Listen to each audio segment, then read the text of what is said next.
আজকে আমরা সন্ধে সন্ধে বেরিয়ে পড়লাম শালিমার স্টেশনে যাওয়ার উদ্দেশ্যে। আমরা সপরিবারে ছোট্ট একটা পারিবারিক ভ্রমণে যাচ্ছি।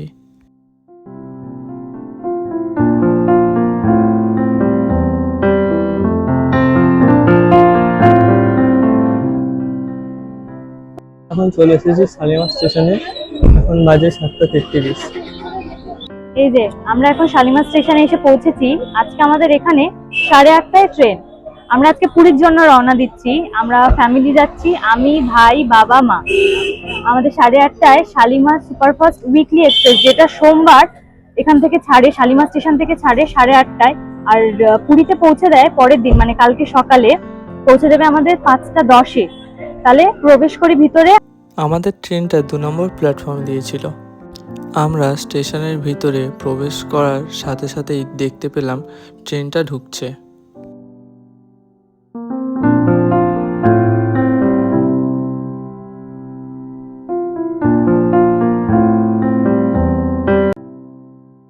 ট্রেনে উঠে দিদি ভিডিও করছিল।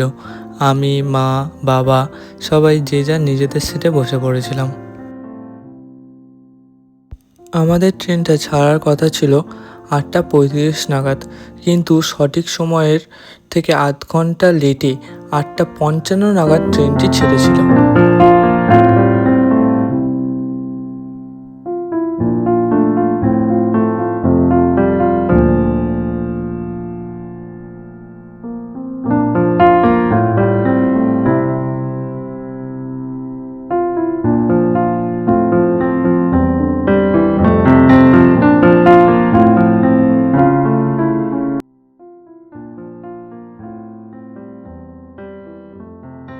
রাতের বেলা ডিনারে আমি, বাবা, দিদি বিরিয়ানি খেয়েছিলাম, আর মা বাড়ির থেকে রুটি তরকারি করে নিয়ে গেছিল।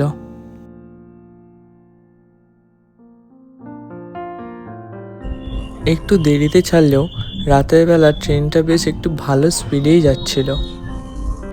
ট্রেনটা রাতের বেলা দেরিতে ছাড়লেও নামার সময়ের ডট টাইমে ঠিক 5 মিনিট আগে স্টেশনে প্রবেশ করেছিল। স্টেশন থেকে বেরিয়ে আমি আর বাবা লাগেজগুলো অটোতে তুলে বেরিয়ে পড়লাম স্বর্গদ্বার বিচের উদ্দেশ্যে। স্টেশন থেকে স্বর্গদ্বার যাওয়ার জন্য আমাদের এক একজনের ভাড়া নিয়েছিল অটোতে 20 টাকা করে।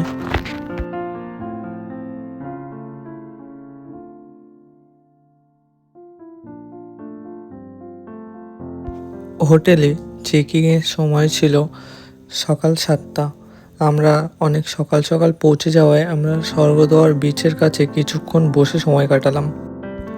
হঠাৎ করেই দেখতে পেলাম সূর্য মামা উদয় হচ্ছে। সকাল সকাল সমুদ্রের পাড়ে সূর্যোদয়টা দেখতে বেশ ভালো লাগছিল। সূর্যোদয় দেখার পরে বাবা আমাদের সবার জন্য একটা করে ডাব নিয়ে নিয়েছিল।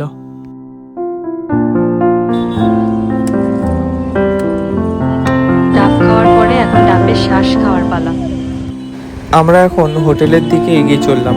স্বর্গদ্বার থেকে আমাদের হোটেলে যেতে সময় লাগে 3 থেকে 4 মিনিট। আমরা ছিলাম লাহিড়ী গেস্ট হাউসে। গেস্ট হাউস নেওয়ার কারণ, বাবা বলছিল এখানে টাটকা মাছ পাওয়া যায়, বাবা আমাদেরকে রান্না করে খাওয়াবে। আমরা এখন হোটেল থেকে চান টান করে ফ্রেশ হয়ে সবাই মিলে বেরিয়ে পড়েছি মন্দিরে পুজো দিতে যাব বলে। আজকে প্রথম দিন, তাই ভাবলাম আজকেই পুজোটা দিয়ে আসি। না খাওয়াও আছে, শুধু ফ্রেশ হয়ে চান করে আর বেরিয়ে পড়লাম। এখান দিয়ে আমরা হোটেল থেকে হেঁটেই যাব, বেশিক্ষণ সময় লাগবে না, 10 থেকে 15 মিনিট হেঁটে লাগবে। হেঁটে যেতে ভালোও লাগে এখান থেকে, কারণ পাশে সমস্ত মন্দিরের জিনিসপত্র দোকান টোকান আছে, একটা ভাইবটাই অন্যরকম লাগে।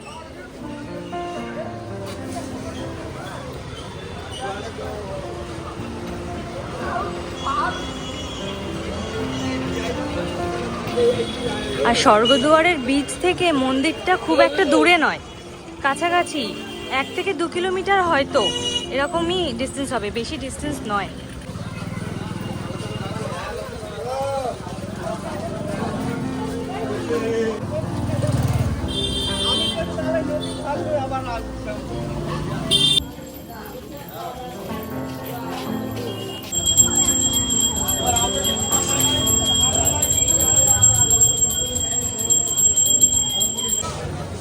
ওই যে দেখা যাচ্ছে মন্দিরের চূড়া, দেখতে পাচ্ছ? এখন আরেকটু কাছে গেলে ভালো করে দেখতে পাবে। অলমোস্ট আমরা চলে এসেছি।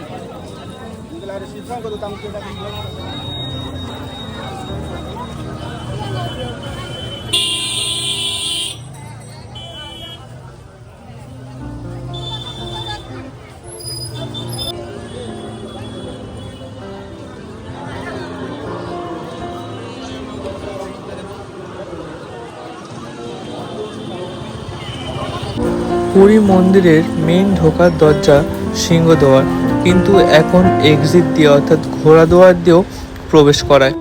আমরাও প্রবেশ করেছিলাম ওই ঘোড়াদুয়ার দিয়ে। পুরীর মন্দিরের চারপাশটা বেশ সুন্দর করে গার্ডেনিং করেছে।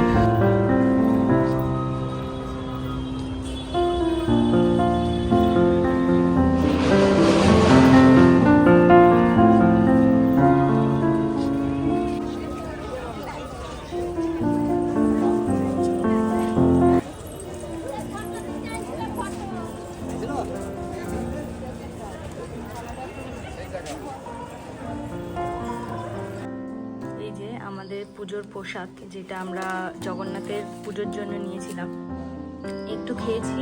আর এইখানে আর বাকিগুলো আছে। এখানে বেশিরভাগ সব প্যারাই আছে, আর এখানে একটা খাজা টাইপের কিছু আছে।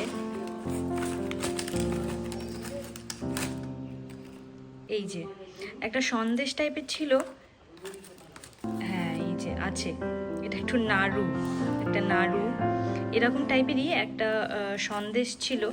আর কিছু নেই এই ইয়েতে। আমরা অন্নভোগে পুজো দিইনি, আমরা মায়ের মানসিক ছিল, সেই জন্য জগন্নাথের প্রসাদটাই নেওয়া। এই পুরো এই